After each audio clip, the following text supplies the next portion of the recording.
My name is Ching Juhl. I have a passion for capturing events. Today, I'm gonna meet Andrew Yan for the first time. Understand why you looking crazy. And the demons fill me up, got me feeling hazy. All I got is the light, him keep me up. Like a thief in the night, him creeping up. You know that what we did to the manufacturing jobs, we will now do to the retail jobs, the call center jobs, the fast food jobs, the truck driving jobs, and on through the economy.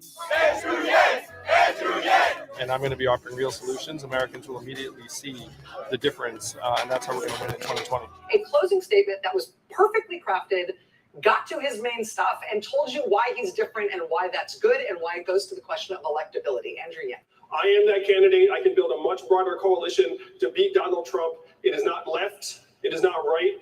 It is forward. And that is where I'll take the country in 2020. It's scaring me, it's scaring me. Feel like something's coming after me. How the hell? She feel like something's coming after me.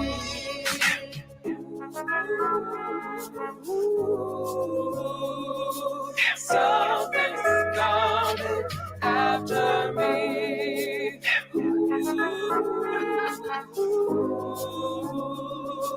Something's coming after me.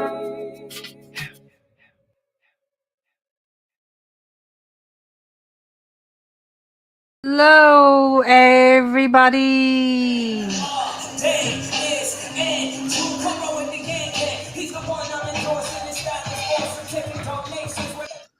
Hello, hello. Hello, everyone. Hi, Jack. Hi. Yeah. Hi, Blair. Your mic is off. Hi, everyone. Hey. Great to see you guys. Yeah, How great are to you? hear you. Yeah. Let me. How you doing? Good. Jack, long time no see. Yes. Have you met Blair? I have not. Nice. Yeah, I don't nice think to meet so. you, Blair. Nice to meet you, Jack. Nice to meet you too. Yes. So you know Yunji, right, Jack?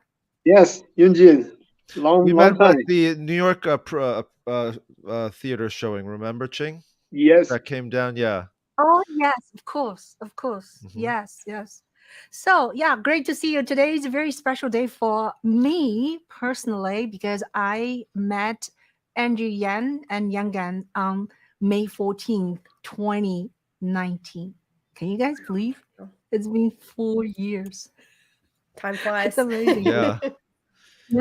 Yeah. So it's amazing. So so I was like, oh, let me do something for remembering our work, remembering how far Andrew Yan went from kind of nobody politically and to somebody right now, right? So we're going to talk about some of the old journeys, what we went through, and also I like to know what kind of project you guys are doing right now.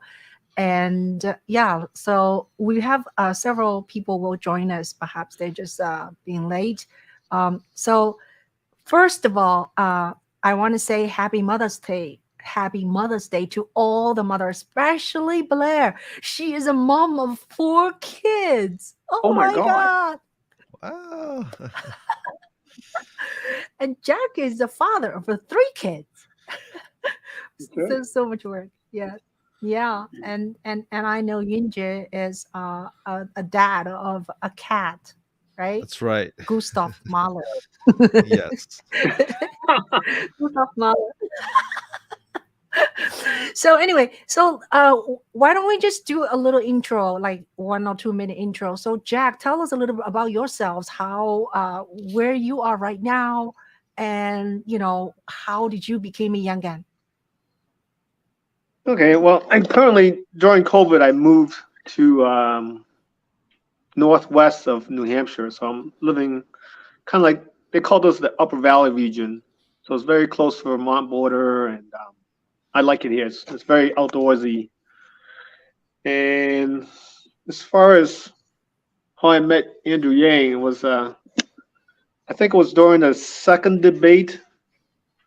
I think I said this guy's pretty bold and he's making some crazy statements, but I wanted to find out more. I think because I generally like to give people benefit of the doubt first time, and so somehow I bought a book and I was going out to California and had a lot of time and read the book and then finished the book while I was in California. And after that, on my way back, I mean, even before that, I was trying to figure out how do I get yard signs? How do I, yeah, how do I get on board here? So, but I generally am kind of Yeah, passionate guy. I generally will dive into project head first. that's wonderful. That's wonderful.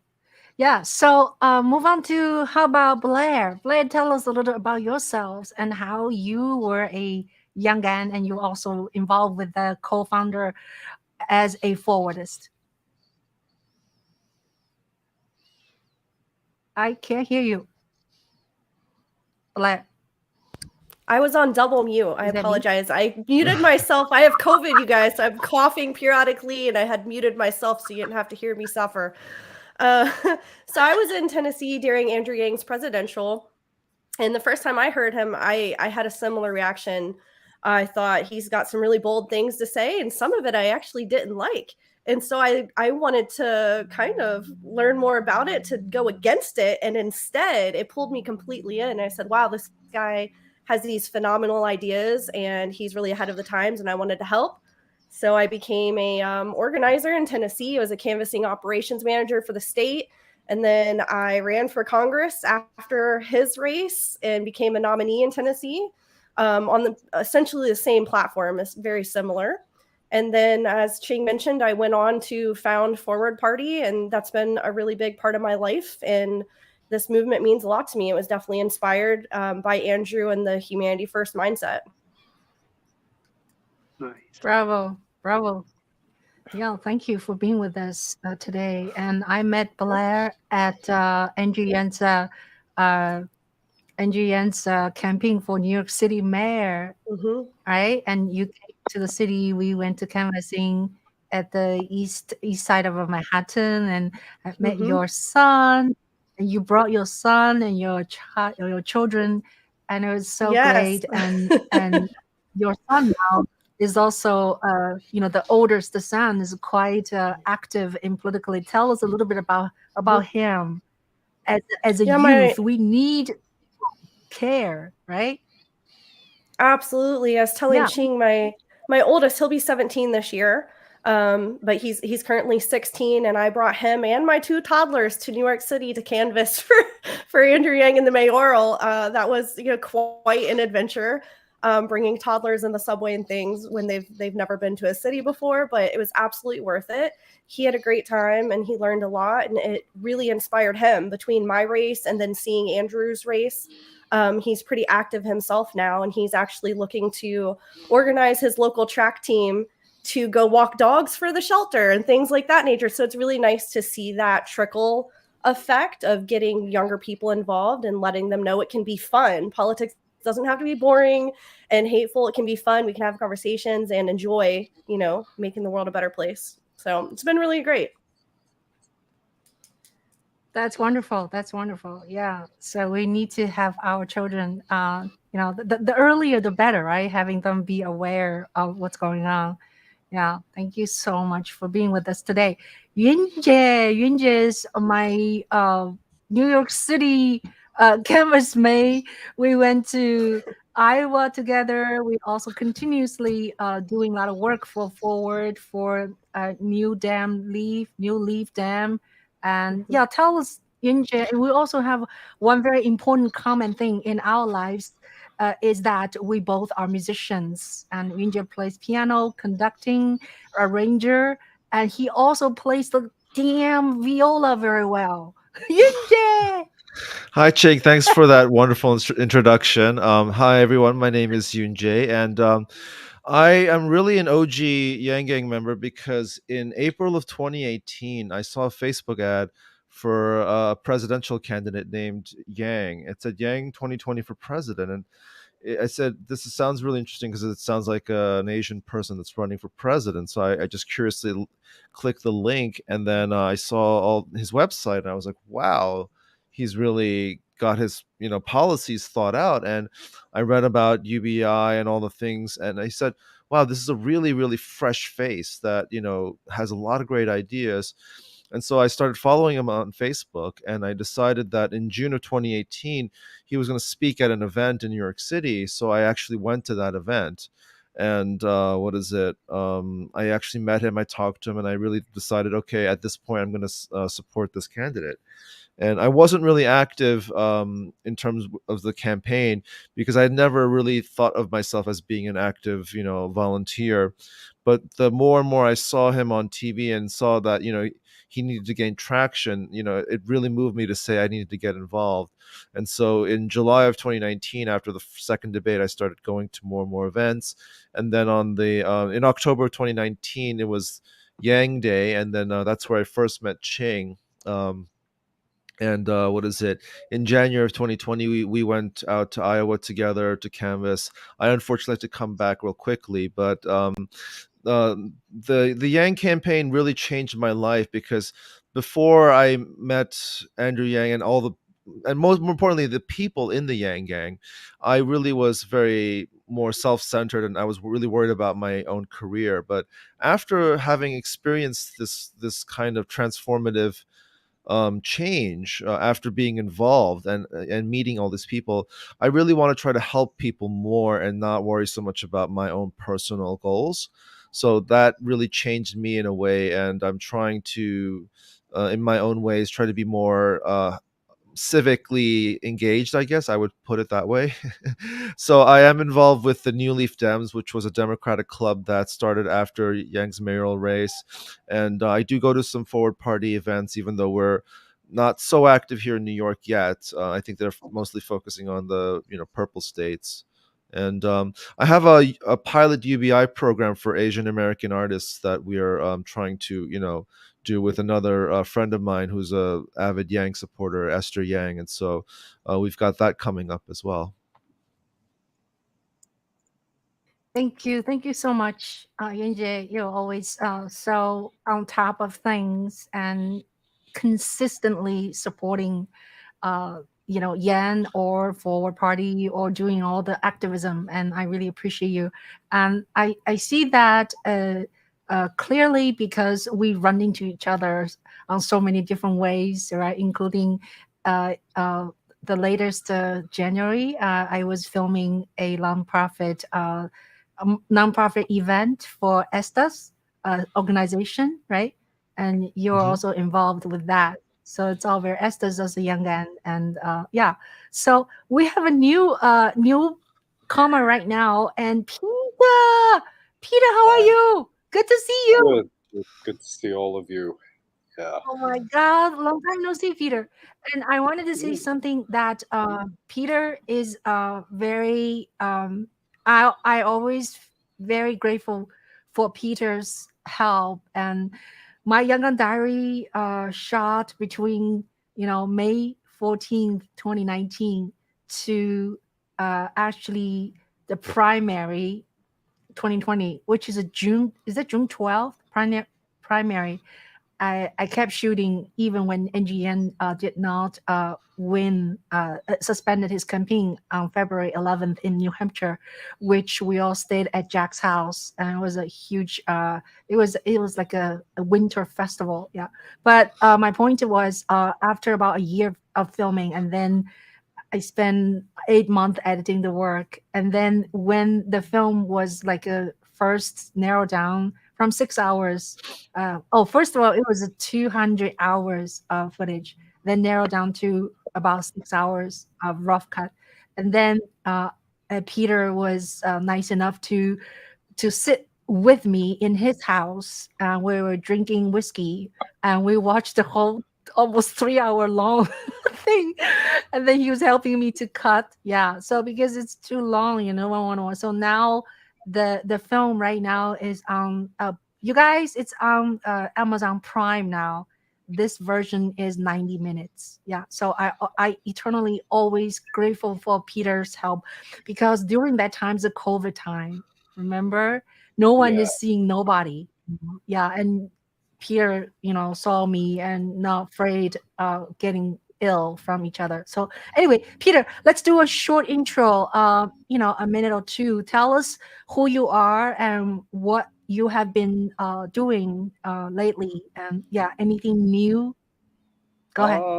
Yeah, not much new. I teach mathematics at one of the universities here in New York. I got involved with the Yang campaign around 2019. Yeah, so yeah, it was a fun experience. I met Ching, Yunjay, uh, Jack. I've seen in Ching's videos. I don't think I met him in person yet. Yeah, but yeah, it was a nice. I think for most of us, we got involved in politics. I guess. Yeah, it was an interesting experience. Yeah, just now since things have pretty much reopened here after COVID. Yeah, I've been a lot busier.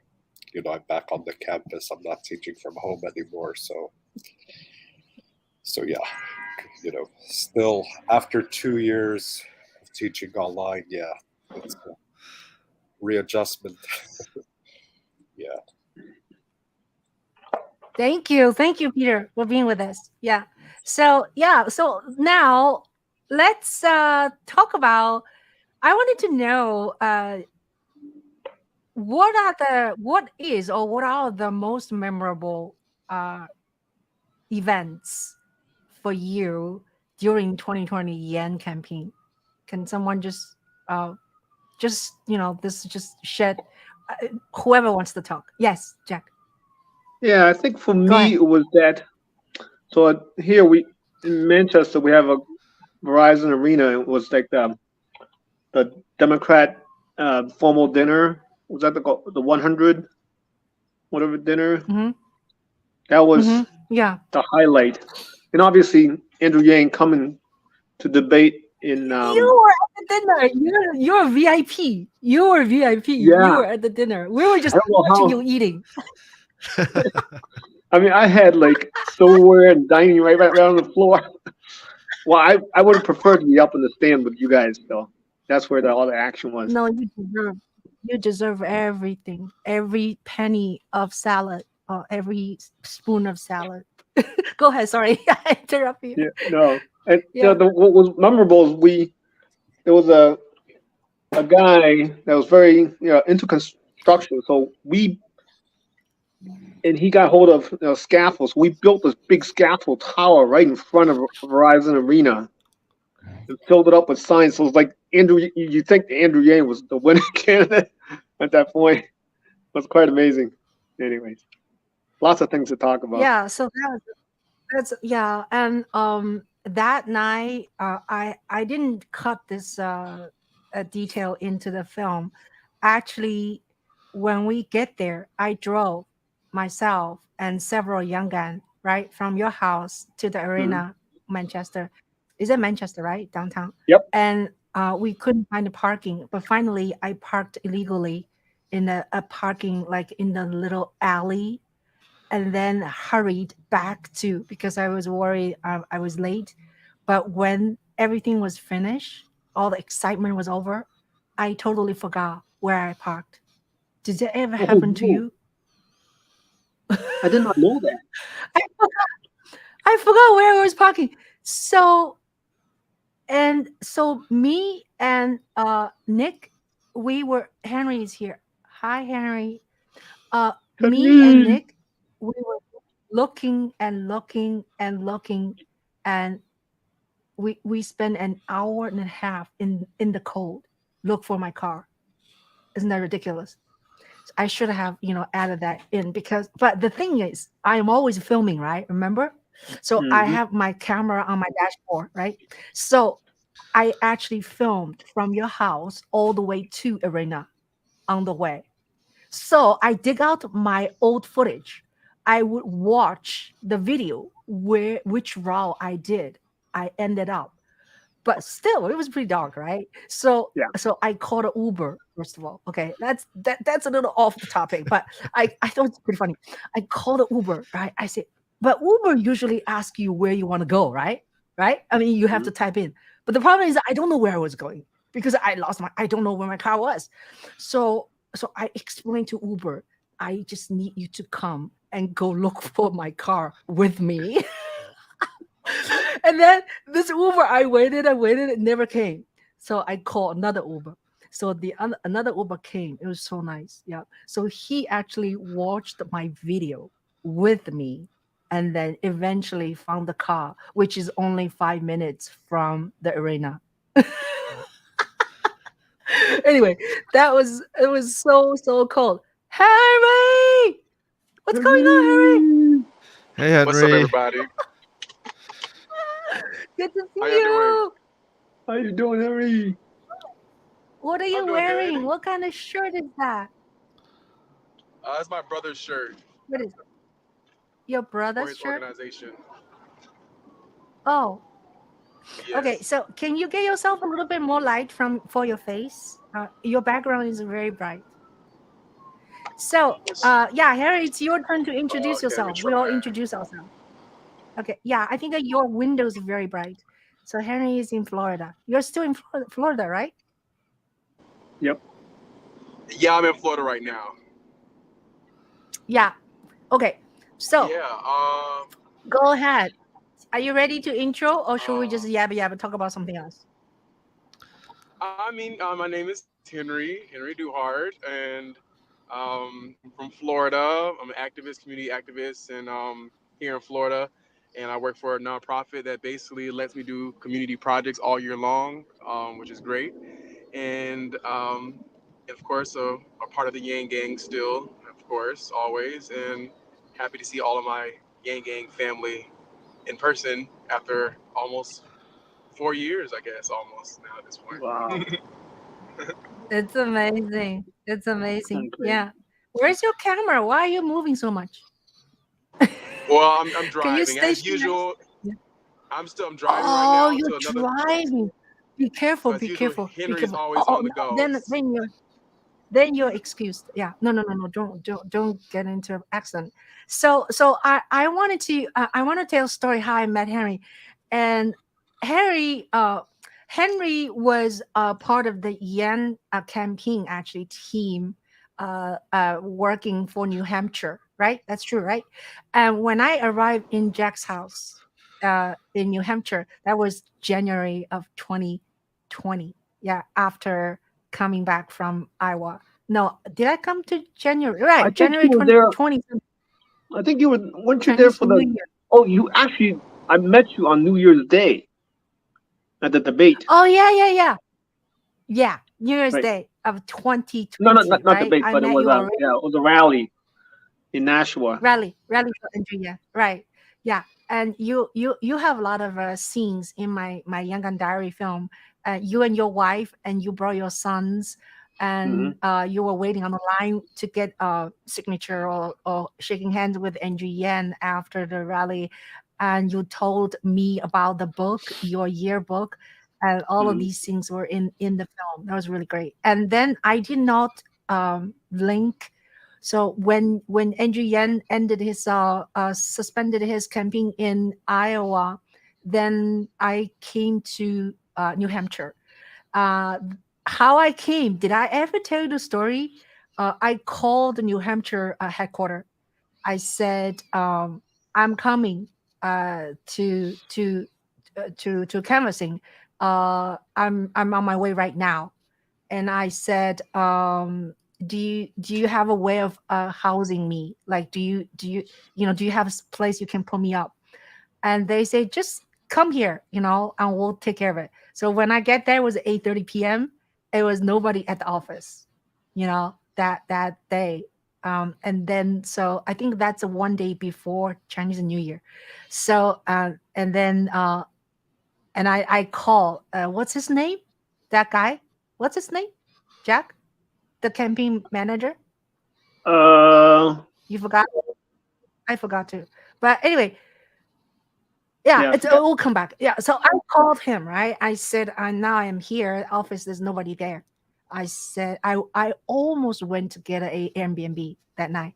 So he said, give me 15 minutes. He said. So I waited in my car. 15 minutes later, he said, go to this place and find this person. So I just drove to your house. I had no idea you're the one already met in January 1st. So I walk into your house. There was like so many people there, you know. It was like a party, you know. I was like, wow, that's so much fun, you know. I thought I'd just go to one person. So anyway, and then there I eventually met Henry. And then I think Henry pissed me off the first night is because he plays radio or something really loud. I But love it. I was like, I was so polite to him. I said, can you lower your volume or something like that? Yeah. But anyway, so I met Henry that way, and then one thing after another. He was so amazing. He was canvassing with us. I interviewed him, and yeah, and then later on, I found out he's a musician. He's an incredible singer. Yeah. So at the beginning of the film, My Young Gun Diary, it's Henry's song called Him. It's an R&B. So I also eternally grateful for you, Henry, for your contribution. And I always said to everyone, if we ever make money on My Young Gun Diary, right? And Henry is the first one I want to give money to. So anyway, yeah. Uh, so anyhow, anybody else that has so Jack, you're done with your story, the most memorable Yep.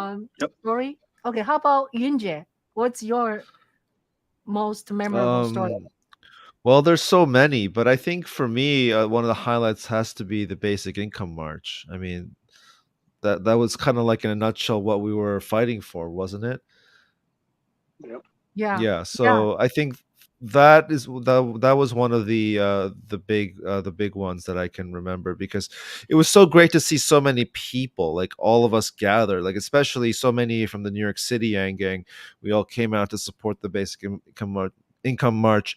And what it was really cool was, I really love when people come together for a cause. It really shows unity, and that's what the whole movement, what we were doing, was all about. Because instead of just having one specific moment, it was that throughout every event, it was just having such a diverse, group of people, especially when we were at Iowa, like to see people from all over the world come to help, with the campaign.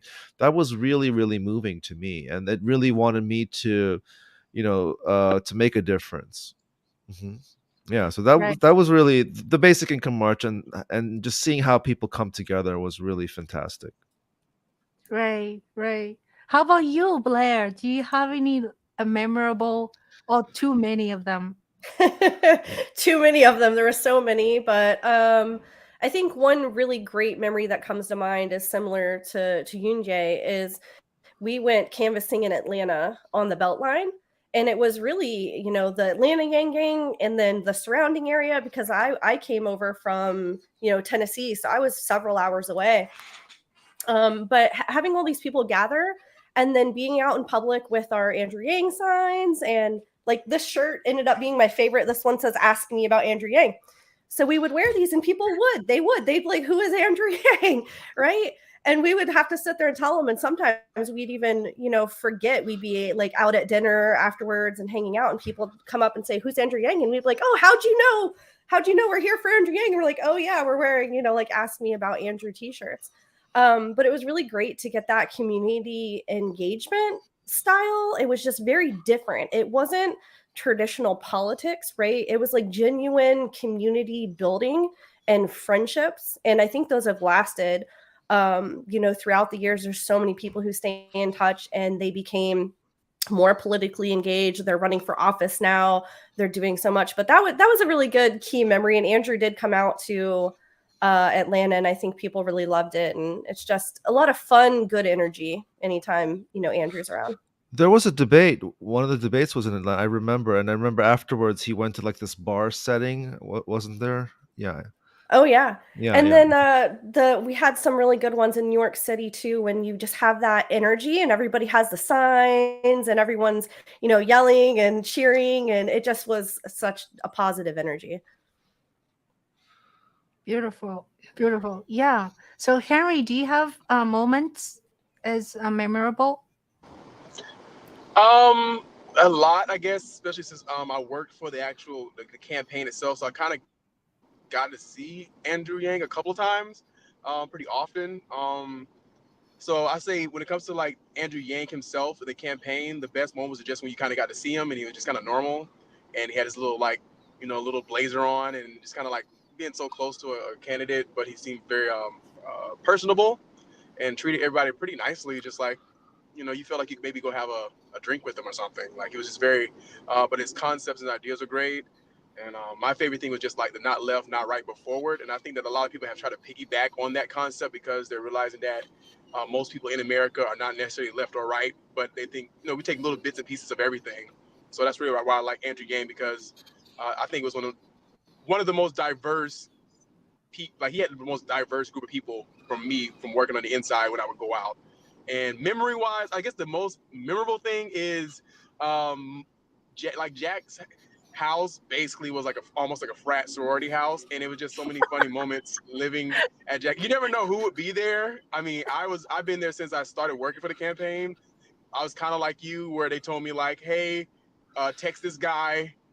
And then Jack texted me, was like, yeah, man, come over. And then as soon as I got there, he like had like a little lounge chair. He was like, sit down, Henry. Hey, you want a beer, Henry? Hey, you want some tofu? And I ate a lot of tofu living at Jack's house. And I think the most memorable moment is the fact that they celebrated my birthday when I was with my family, and we celebrated Chinese New Year. I remember that very vividly, of us celebrating Chinese New Year and all the food. So most of the thing I liked was just the memories with the people. I think the Yang Gang has some of the most genuine people from my experience of working on campaigns. So Great, great. Yeah. So Peter, do you have any moments or too many? Well, there were quite a few. You know, I remember meeting Yunjae. I'm sorry, yeah, at the at the eve of the UBI march. Yeah. So At the you bar know, with Scott Sentence. Yeah. yes, and that professor from Georgetown. What was his name? Scott Wild. sentence. Oh, oh, The other oh. one, Wild something Wild. Um. Oh gosh. Yeah, Oh gosh. yeah. Oh, come on. Yeah. It was yeah, very Wildecrest. Yeah. Wilderchris. Whitaker's. Yeah. That's Yeah. yeah, Yeah. he, Yeah. Yeah. yeah, Wilder. He's Yeah, so much fun. He's so much fun. yeah, Yeah. he's a character. So yeah, that was a fun meeting. Then I remember the first time I met Andrew Yang. It was sometime around October of 2019. He was somewhere in the city, and I found out about that event at the last minute, but I knew I had to go. So I remember, yeah, just meeting him for the first time. Uh, Such a great energy, and yeah, just yeah, it was really just a great moment. Yeah. Yeah. So yeah, I think. Yeah. I think that for me, there's just too many great moments. The number one moment is May 14th, the first time I had a picture here. I I May 14th is very special. 4 years ago, I went to Washington Square Park, and I just brought my skinny tripod and my cell phone, and I videoed the event without even knowing who the heck Andrew Yang was. I was just interested in filming events. So from then on, one thing after another. I think the most crucial moment for me is June 4th. I went to a fundraising event. I actually spent $500, entered a fundraising, and then at the end they gave us a book. Yeah, this book could cost $500, and and then after after I read that, I'm just told I'm sold. Yeah, I'm sold. And then I tucked this thing at my husband's back. We went to Europe. I remember that summer. I know he likes to read. So he read the book on the airplane to Europe. And then afterwards, he's a youngin. So you guys, I think Andrew is very smart. You know, his timing actually is very good. Like having the book published and then do the campaign, you know, because I think many people like me, Jack also has a story. Jack was also sold by reading the book. Yeah. So that's two moments. And then the other moment is so many moments. You know, I met Yunjie on October 5th in New York City. And then later on, we went to Iowa. Iowa is so much fun, so much You fun. really remember And all the I met dates so accurately. because I made the video. So the reason I call the movie My Yangon Diary is there's so many events and I don't know how to tell the story. That's why the very beginning I decide I'm going to call this My Yangon Diary because I will tell story according to the dates. Yeah. Like I met Nick Riviera, right? Several times. The first time I met him, I did not know who he was. I did not remember him. That's the first time. It's May 14th. Yeah, that's the first time. And he was standing right behind me at the rally. So after the rally, and then everybody went to greet to NG Yang, want to shake NG Yang's hand or want to his signature or whatever. And I couldn't not compete with all these people. I just turned around and I saw Nick and I started to interview him. So that scene was in the film. Yeah. So I interviewed him. So that's the first time. And then later I met him on November 9th. He came to New York to do you were there, Rinje. We went to Times Square. We went to Times Square to canvas. Yes. And then we went to protest in NBC. Yeah. So that's an amazing event. Amazing event. Yeah, that was one of the So highlights too. I just didn't want to take up time and talk about each of the events. So, yeah. that's okay. That's okay. So yeah. And uh and then I think Iowa is very important. Iowa is very important. And then Jack's house made a huge impact. I mean, I was going there just for the weekend, actually, because I just came back from Iowa. So I said, let me go to New Hampshire, right? Carry on the torch. And so let me go there just for the weekend. And then guess what? Jack gave me a private room in his house. Everybody else shares room with somebody else. So I get a private room, right, in his studio. And he actually put me on a doggy mat, which I did not know. He put me on his doggy mattress. Yeah. But it was so comfortable. And no wonder dog always come to my room. I didn't understand why is a he, is a she. Yeah. Yeah. Anyway, so but I ended up staying there for 3 weeks until the end of his suspension. So that's just also memorable. So yeah, I'm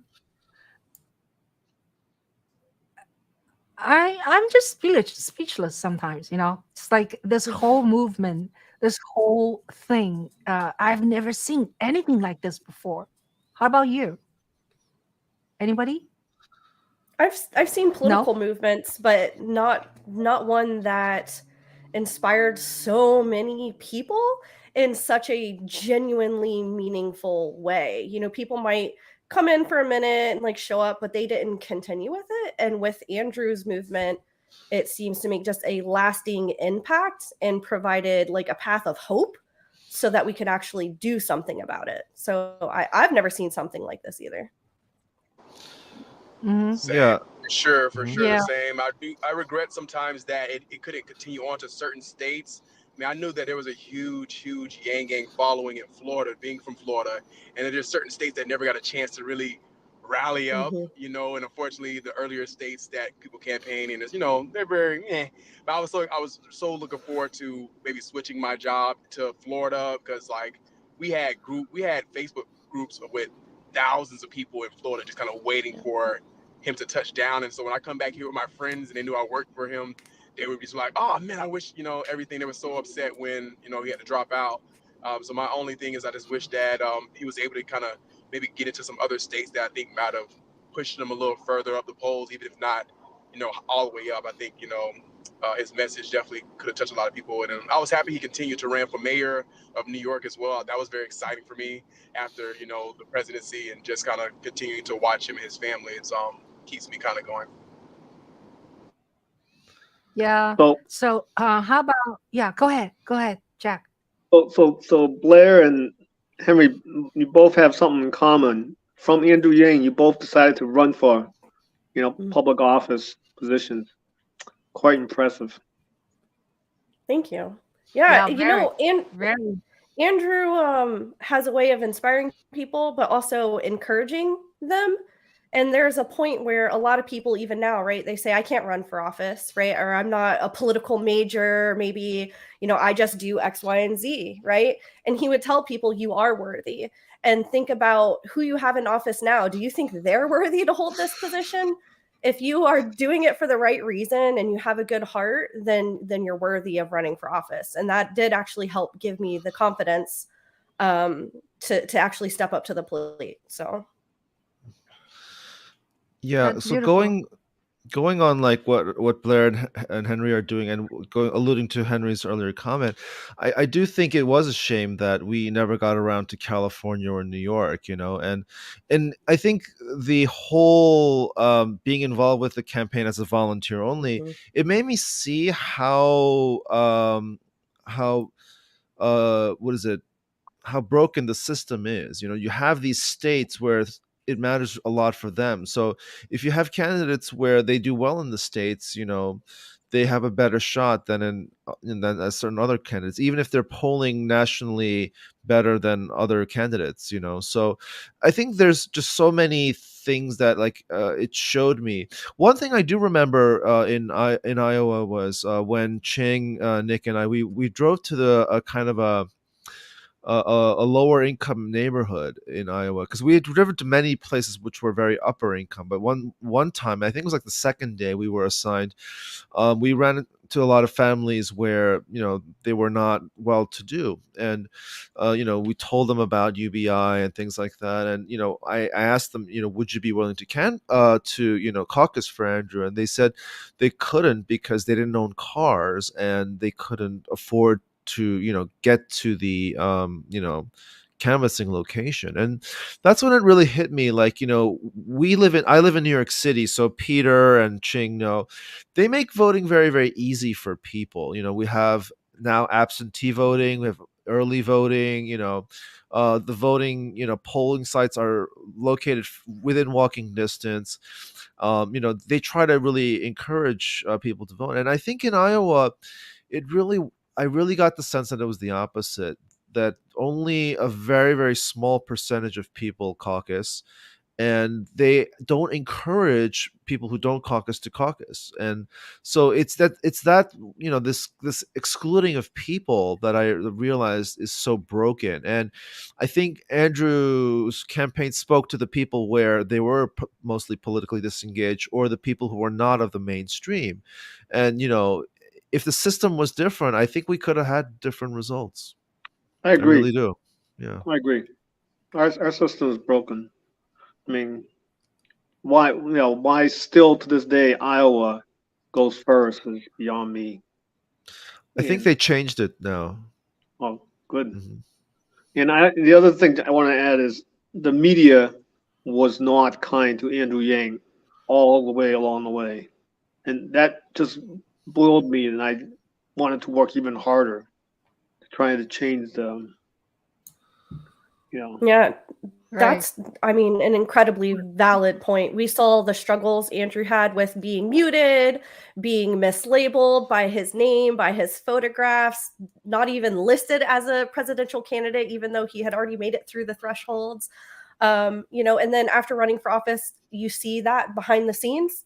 And I think, you know, that's why he ended up moving into the Forward Party idea, is to deal with those barriers to entry for people and how it just puts up those walls. And it's kind of like you're having the players who are already in the game writing the own rules so that nobody else can play, right?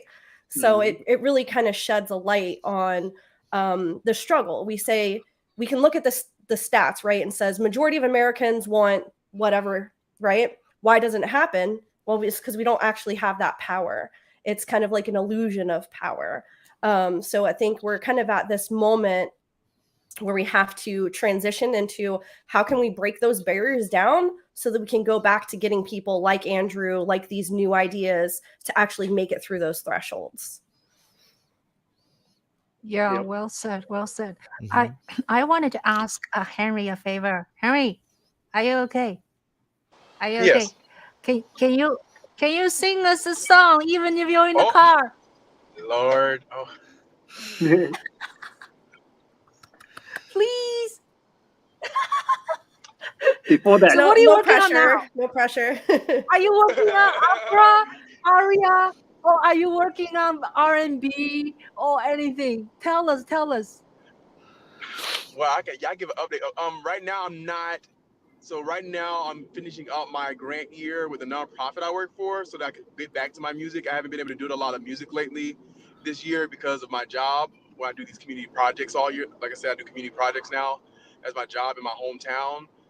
So I actually haven't been able to do a lot of music. I have recorded some stuff, but it's like different stuff right now. I've done like EDM house stuff mixed with kind of like pop stuff and house music and stuff like that. And then I'm also doing like Afrobeat stuff.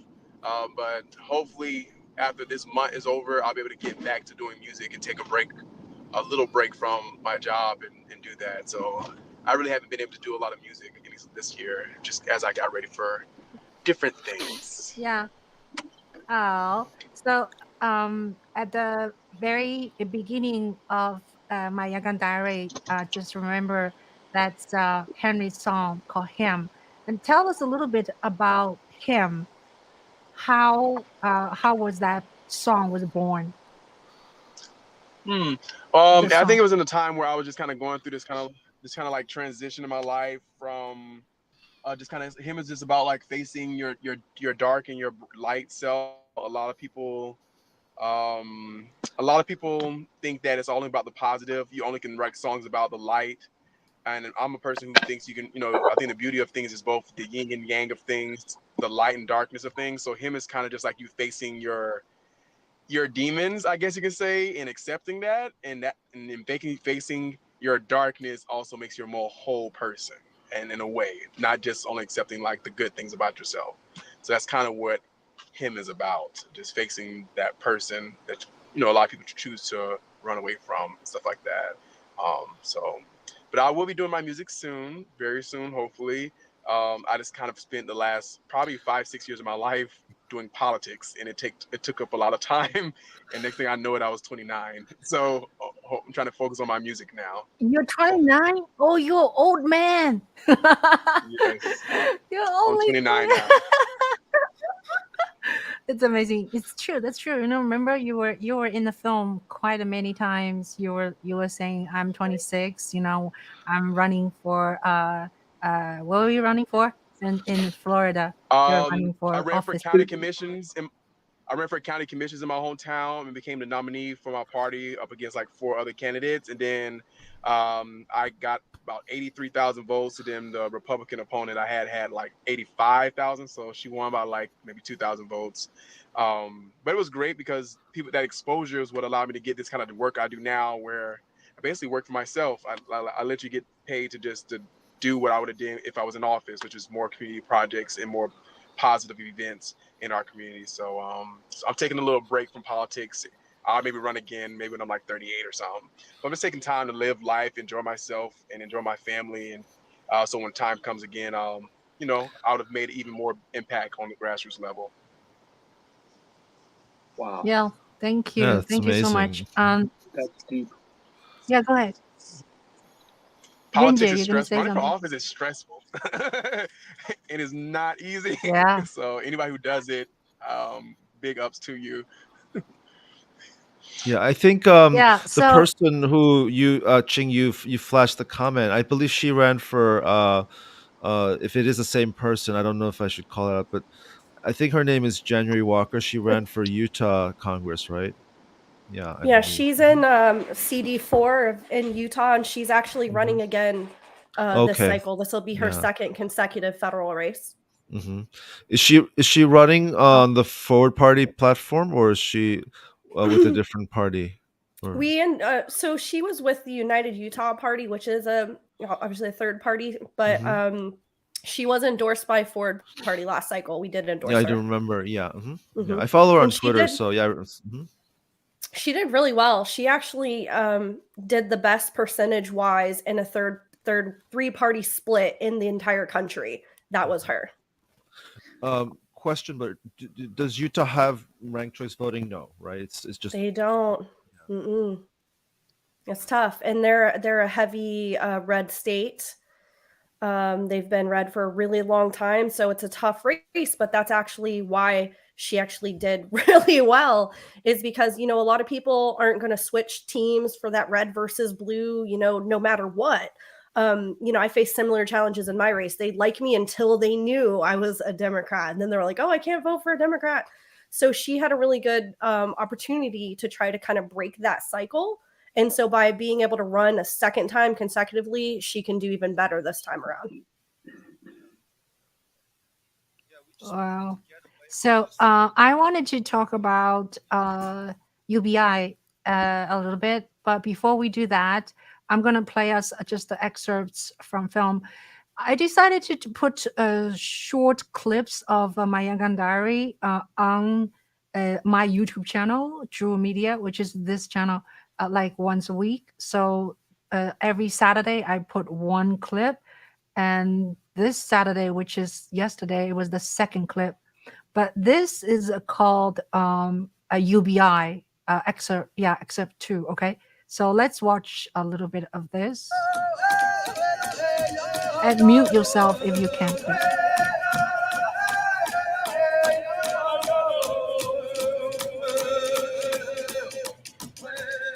And you're going to win. So what do you say?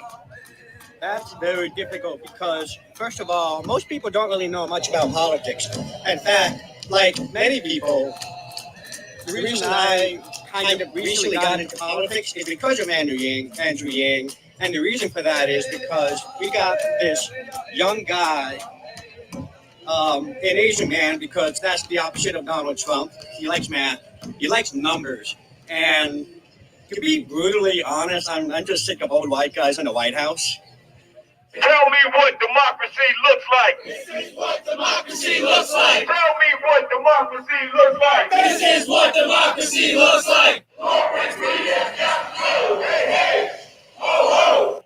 Money's not evil. When money's with the people. Money's not evil. When money's with the people. Show me the money. Show me the money. We're marching for the human right to $1,000 basic income. It's something that Martin Luther King was fighting for before he was assassinated. He called it the guaranteed minimum income. It's something that Andy is running for on his presidential platform right now. He calls it the freedom dividend. I am not sure how freedom dividend works. Here's how we pay for the freedom dividend. A new tax that falls on Amazon and the biggest winners from AI and new technologies. Economic growth from putting this money into our hands. Cost savings on things like incarceration and homelessness services because people will be stronger and healthier. And then the value gains from having a population that's better educated, healthier, mentally healthier, and more creative and productive. The way to do that is to join every other industrialized economy and have a value-added tax. With a value-added tax, the American public would receive a tiny slice of every Amazon sale, every Google search, every Facebook ad, every robot truck mile. By putting this money into our hands, we build a trickle-up economy from our people, our families, and our communities up. Universal basic income was described in 1916, I think it was, by Bertrand Russell as a certain small income enough for necessaries should be given to everyone without any conditions, and then a larger income should be given to people to do some work on which the community finds useful. And on this you can build further. So basic income is not the end of social justice. It's the beginning. It is an important beginning. Everyone needs that not have fear for lack of resources you need to survive. UBI is not free money. UBI is freedom. UBI is power. UBI is trust. UBI is our natural inheritance. It's our share of the earth. UBI is our technological inheritance. UBI is our just compensation for our data. It is our return on investment for the tax dollars that paid for all of the technology that the corporations are utilizing for their profits for free. This is for everyone. We deserve this. This country has no safety net left. And you know what? We're going to make a new one, a better one, that isn't invasive, that isn't inadequate, and that doesn't degrade and demean people and leave people to die in the streets. Why the heck is Donald Trump our president? How did that happen? If you turn on the cable news broadcast, you might get a cocktail answer. Okay. Well, so I wanted to talk about UBI. Can someone just tell people who are still not very familiar with a message of UBI, and yeah, just to give us a spiel. I'll go for it if you want. Oh, Jack, you're muted. Please, yeah, go ahead. Blair, go ahead. Oh, go ahead. Okay. So you can think of universal basic income, universal meaning everybody gets it, would be a dividend, financial dividend monthly as you are a shareholder of this country. That's the most simplistic way to think of it. Cash dividend back to you as you are the economy. That's, like basic income march, this side I'm reversed. Basic income march, right? We are the economy. We make the country function. We should be shareholders in this nation's wealth. So that's essentially the minimal concept of universal basic income. And I can talk about that one all day. I don't know where Ching went. Yeah, there she is. Yeah, I just put a light up there, so I disappeared for a second. Yeah. Beautiful, beautiful. Anybody else have any input about UBI? Yeah. Yinje, your volume is really low again. Yinje. So let me add a little bit to that. That when Andrew Yang was explaining how we're already allocating a lot of money into the distribution of welfare type programs, where to give $1, it costs way over $1 to. It's a very inefficient way of doing it. And like Andrew says, one of the best things the government does well is like clockwork, getting checks out. So, anyway. Yinje.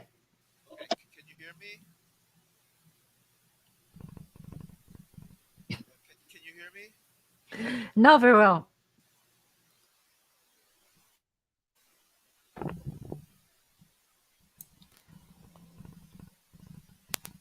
So essentially with universal basic income, you would be provided a basic floor of living standard. It's not something that should replace your entire income that you could just essentially live off of, but it's basically redefining what level of poverty will allow in this country. Should you, be able to afford some basic necessities, et cetera, while at the same time, we can simplify our government system and make it easier for people to get assistance. With a lot of the current programs, people often don't get the assistance, even if they were qualified for it. Too many people fall through the cracks, per se, or don't have the means to make it to certain meetings or provide certain documentation, et cetera. Maybe they're facing mental or health challenges that make it difficult to comply with state regulations and things of that nature. So a basic income really provides a solid, think of like a very solid safety net instead of one that has holes in it, is a really good way to think of a basic income. Mm-hmm. Very well said. Yeah. Anybody else have any? I really hate the rejection too of that we're just giving out money, because I think it's a solution to what we give money out in different forms, whether you call it welfare, whether you call it food stamps, whether you call it Social Security, right? Whatever you call it, we do give money out, or tax breaks, which is in a way giving money out, you know, for the rich without giving them money, right? Just, I guess, saving them money. So I remember I always, that would usually be the one thing that people love to try to push. Like, you guys are just trying to give out money. The only reason people are there supporting because when they give out money, the only reason young people are so supportive of Andrew Yang, because you're giving out money. Right. But I think it was just a way, like you're saying, Blair, so like a lot of the systems now too, it stopped people from even getting those services. Like here in Florida, homeless people have to do a certain amount of community service hours to get food stamps. So if you put on your application that you are homeless and you have no address, then they're going to require that you do a certain amount of hours to even get food stamps. So therefore, of course, you know, most people are not even going to go through that process. So it's just ways to like push people off when, you know, just trust the American people to do what they want to do with their $1,000, not trying to micromanage American people. You know, and I think that the government tries to do that a lot. And there's so many people, especially millennials, who could use that. You know, one of the things I probably would do is just set it up to like start paying off student loans or something like that, since nobody else is seeming to do it. I mean, even now, like, you know, they say they did student loan forgiveness, but man, it is so hard. So many people who really need it, especially millennials, are like, yeah, I know Biden said there's student loan forgiveness, but exactly how do we get it? And when does it actually happen? You know, it's not as many people actually getting that service as they want to promote that, you know, that he's done like student loan forgiveness. I'm for one of the people who are trying to get that, but can't seem to find exactly where to get it from or get a real answer. So I thought it was just a great way to not micromanage people and just kind of, you know, give it to them. And then, because $1,000 isn't a lot, right? It's not like, you know, nobody's gonna like quit their job for $1,000. You know, some people only making $1,000 a month, you know, bi-weekly checks that come out to like $500 after taxes. So it's not like you're giving away just millions of dollars. It's just kind of like you said, like a foundation for people to start off of. Can you hear me now? Yes. Yes. Okay. So I just wanted to say, like, one of the things, of course, I'm all for, you know, basic income being providing the safety net for those in need, but also being a musician, I think basic income is so important for artists. And one of the things, I may have told this to Ching before, I don't remember, but if you look at history, our civilization, or Western civilization, early on from like the Middle Ages, it was really centered around the church. The church was not only the center of government, but it was also the center of culture as well. And then when we move along towards the Enlightenment age, things became more secular. We had, you know, the aristocracy, and, you know, we had we had secular governments. There were, you know, monarchies and emperors, but still not from the church. Then after like World War I, and of course the U.S. kind of started a little bit earlier through our democracy, we now have, you know, democratically elected leaders, and, you know, we have a lot more religious freedom. So, you know, we made through this progress from church to aristocracy to the people. But the arts never really got to that stage where people can fund the arts, or people can do whatever they want. We still rely on the rich or the government. Like in Europe, the arts are like well endowed, but we don't have a real way for like the common people to support and to create the arts that they want to, all on their own, and still make a living off of it. And so I really believe that UBI would help make that last transition for artists, so that, you know, if somebody wants to commission a piece of work, you know, we don't have to rely on a wealthy patron to do that, but, you know, we can just pool our money together and say, hey, we want something done, or I want to create some artistic project. I can either fund it myself entirely by saving up, or I can pool it together with, you know, other people. And I think that would be a real game changer, especially for entrepreneurial artists like myself who are self-employed, because, you know, there's going to be fewer and fewer jobs in the arts, and arts are never going to be funded like the way it is in Europe over here. So I feel like that's a big help to, you know, further people's creative talents. Absolutely. Yeah. Well said. Very well said. Right. So I think this whole journey of became young, and I met so many people, wonderful people. I do see a huge percentage people who supported Andrew Yang. It was because UBI. And so before that, I had no idea the existence of UBI. it's not really NGN's idea. It's it's existed a long time ago, 1700.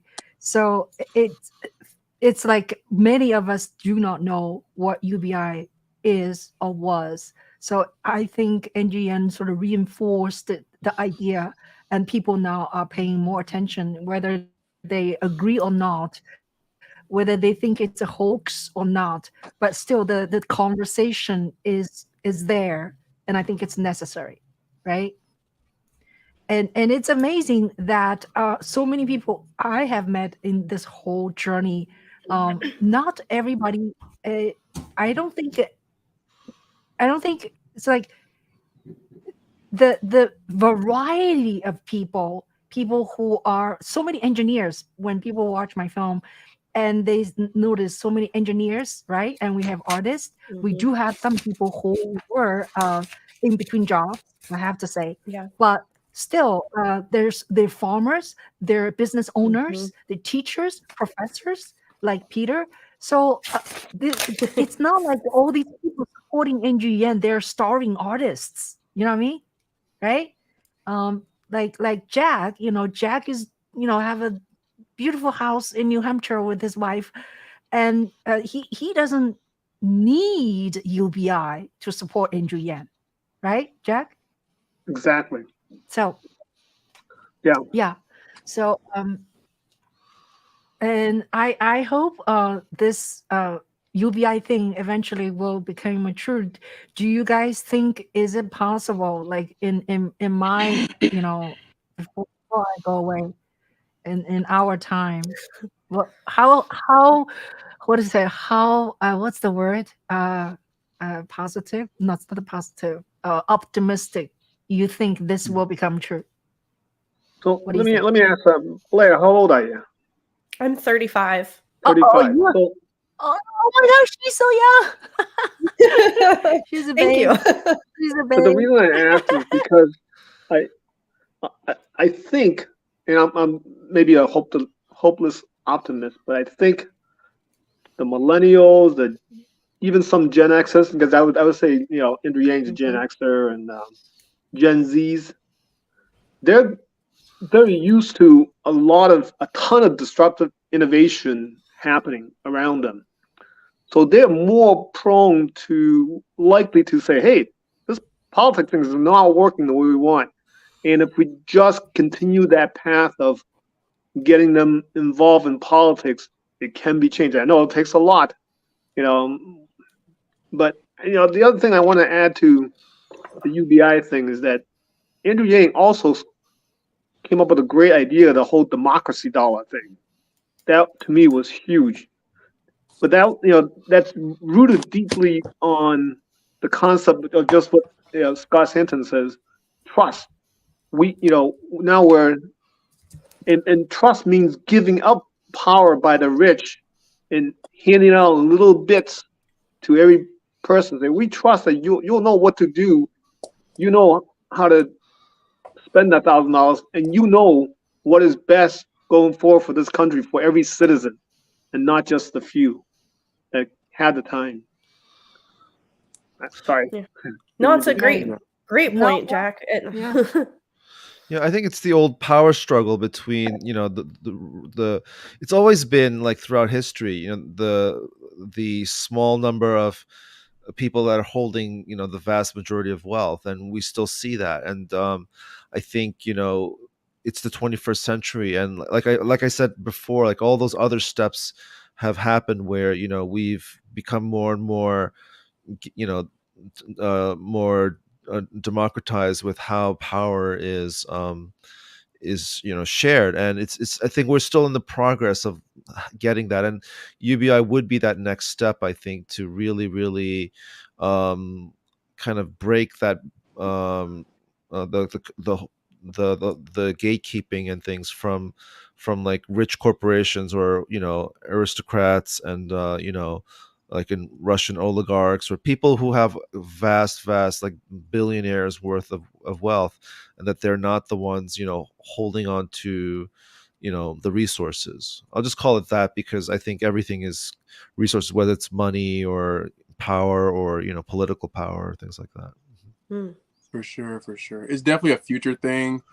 I don't think like the baby boomers and the generation after, I don't think they're going to be ready to really accept that, because at this point too, they're still they're a big voter base. They go more still, even though our millennials and Gen Zers, we turn out a little more. We're getting older. We're starting to deal with kids and thinking about our futures, and we'll be 50 the next 15 20 years, so we're starting to have to deal with certain things where like we're going to take voting more seriously. And then naturally Gen Zers are just more ahead than we are. They're more out there just due to whether it's climate change or whether it has something to do with they're very big on the rights for transgender youth and things. So I think naturally the resistance we're getting is actually make us a better older generation. So I think millennials and Gen Zers are going to be a even more elevated or evolved older generation when we're now the 50-year-olds and the 40-year-olds and the 30-year-olds. And I think then, of course, whoever's under us, it's just kind of how over time, things evolve. So I do think that probably at some point in my lifetime, that could be a really great possibility. Right now, I just think that what we're seeing is just generations before is dealing with stuff that they didn't deal with before. A lot of that has to do with just simply human rights. And until you can get human rights together and accept the history of America and how we got here and on the whose backs we got here on, you really can't get forward. You can't get up by stepping on other people. So I think the reason why certain things can't even happen right now because we have to deal with the basics of human rights. And that's really what they're arguing about. And so millennials and Gen Z. Oh, we lost him. Lost Henry. Well, go ahead, Blaine. I just want to add, since it's Mother's Day, that I think universal basic income is a great way to respect and honor the work that parents do and mothers do at home, that unrecognized work. That spoke to me heavily. Scott and Andrew were really great about valuing the parental work that we do. And if we paid someone to come in and cook and clean and teach the kids and manage all the bills and do all the shopping, it would cost you a lot more than, let's say, $1,000 a month, right? So just being able to value people for what they do, really, and that's raising the next generation of children, is probably one of the most important things we do on this planet. So universal basic income, I am defiantly optimistic, and I'm going to stick with that, that it will happen in our lifetime. And we're just in a spot where we need to adapt and overcome the challenges we've faced. And we've seen history repeat itself over and over. And I think we're ready to re-engage in that civic participation and push through this. And universal basic income is a very unifying platform because it's for everyone, right? It benefits everybody. Regardless of your background, your workplace, where you live, it doesn't matter, right? So I think it's why there's such a diverse crowd of people that supported this in the first place. Yeah, I was going to say, based on what Henry was saying before, UBI really is a human right. I think, it's like Scott Santon says, it's our inheritance from the earth. It's just that in modern times, it has now translated to cash, whereas maybe, thousands and thousands of years ago, it would have just been natural resources.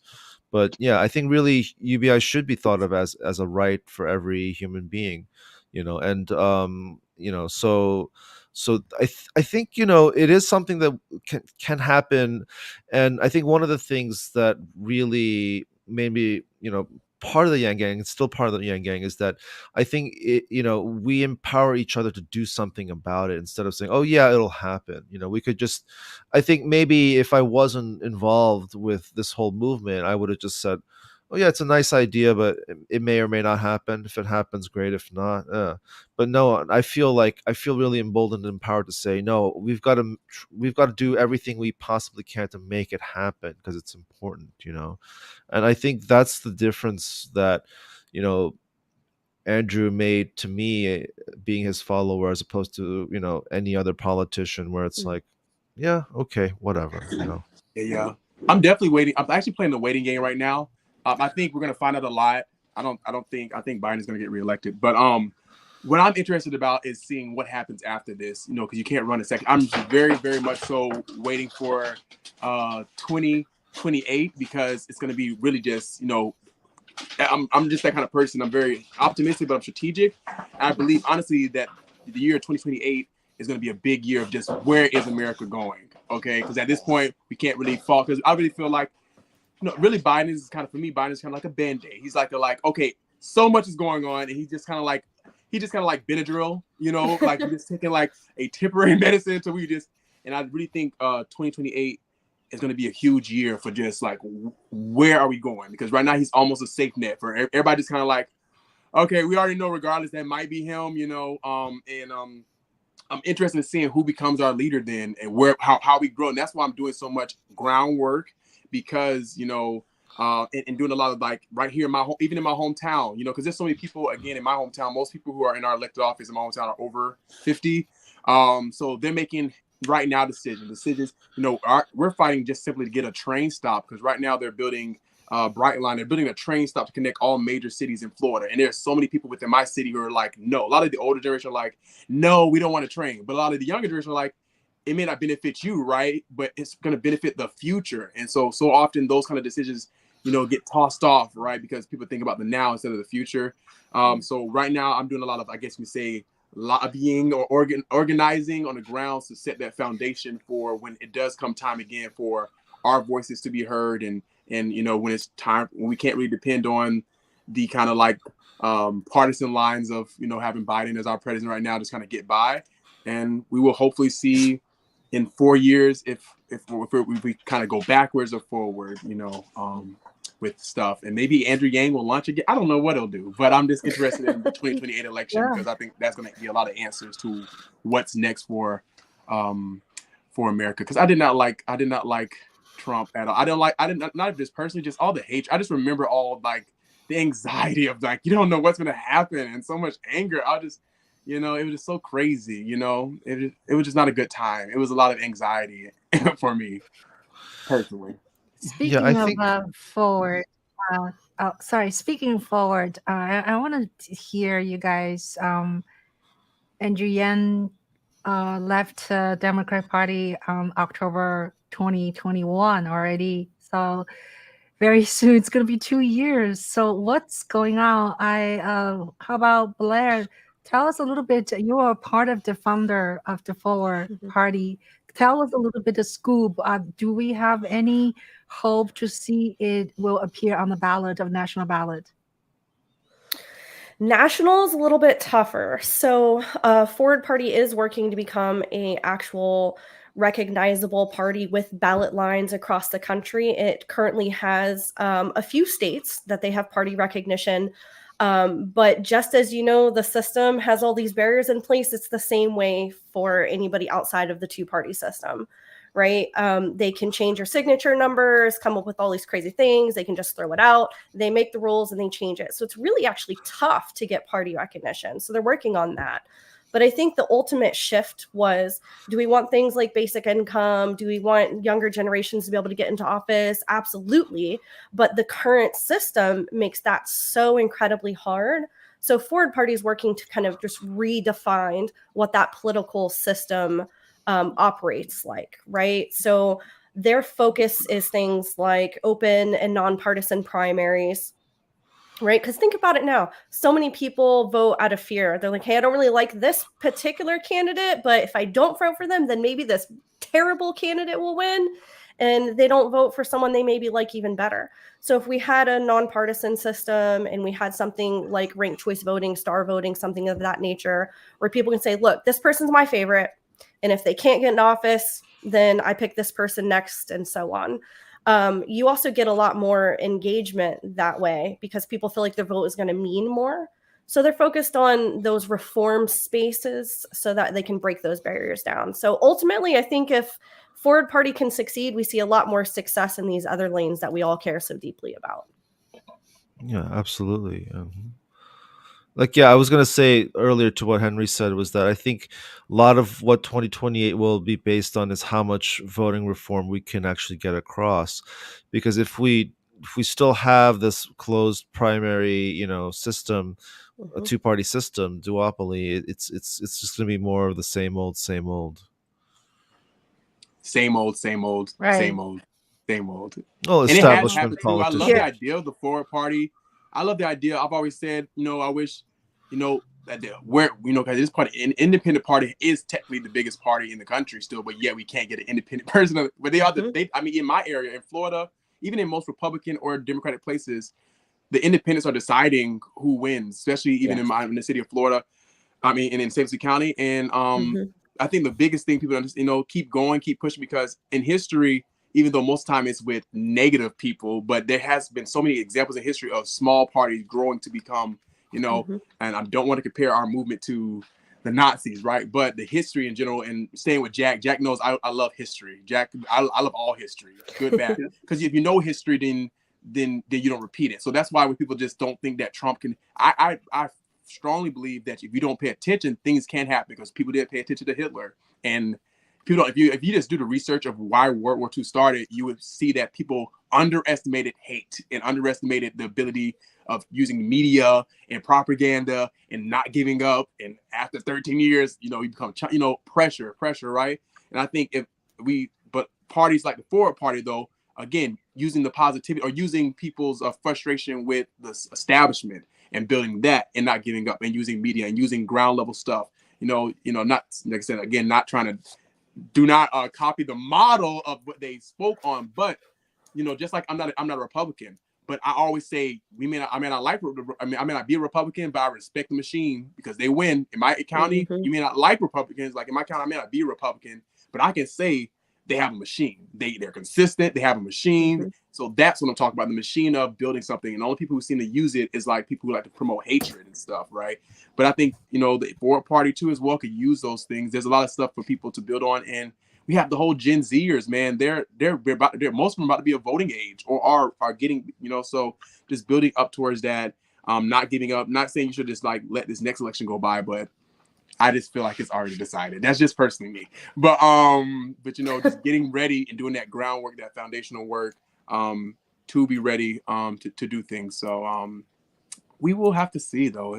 America it's like still great to live here, right? But it's like, man, we're messed up. But it's great, but we're messed up.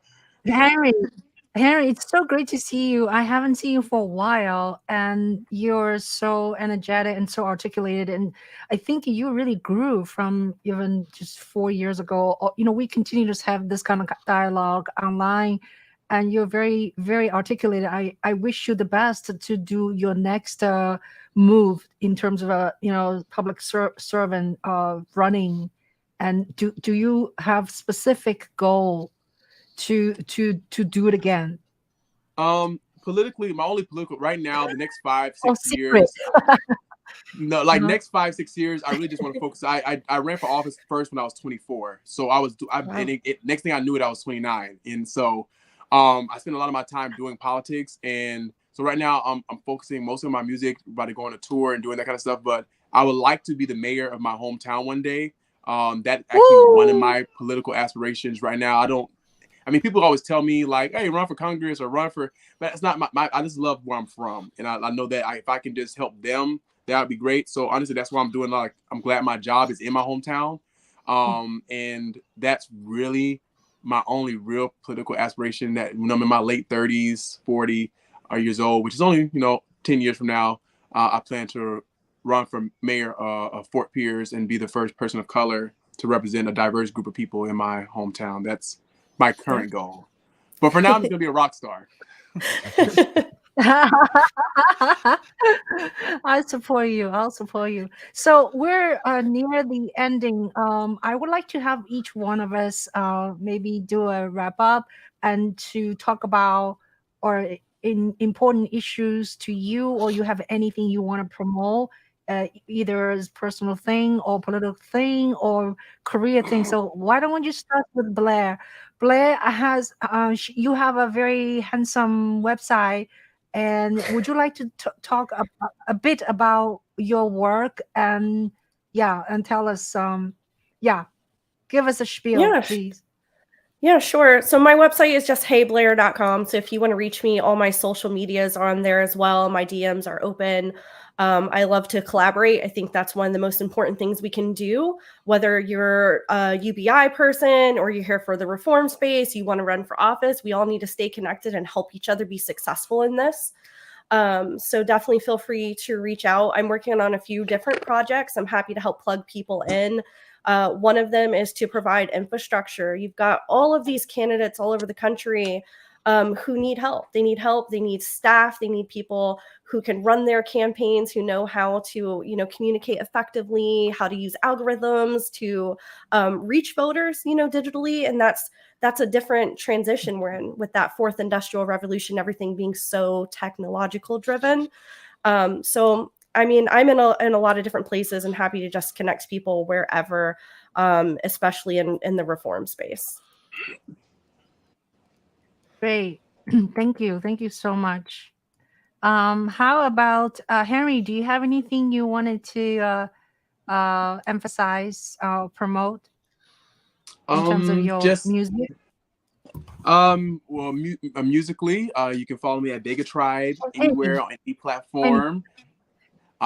Is where you can find my music, and definitely you're going to be seeing a lot more from that. I think my biggest gift is music, and that's why I want to focus on that for the next 5 years. It's not like I'm leaving politics, but I think music and the arts is powerful. So if I become a better musician and more well-known musician, I think that one of the biggest power things now is influence, and that can come in many ways. So my goal is, if I do become a bigger artist, a bigger musician, that it also will make me a more powerful activist and a community leader in the same form, because music is powerful.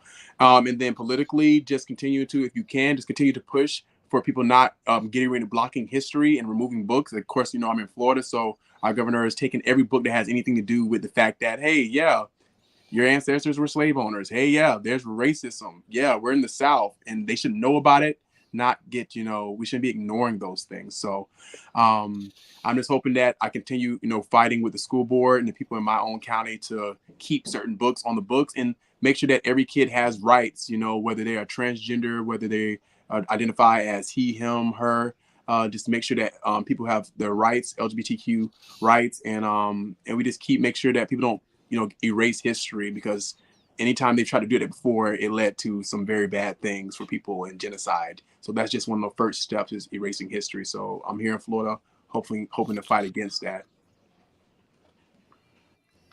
Thank you. Thank you so much. Yeah, thank you so much.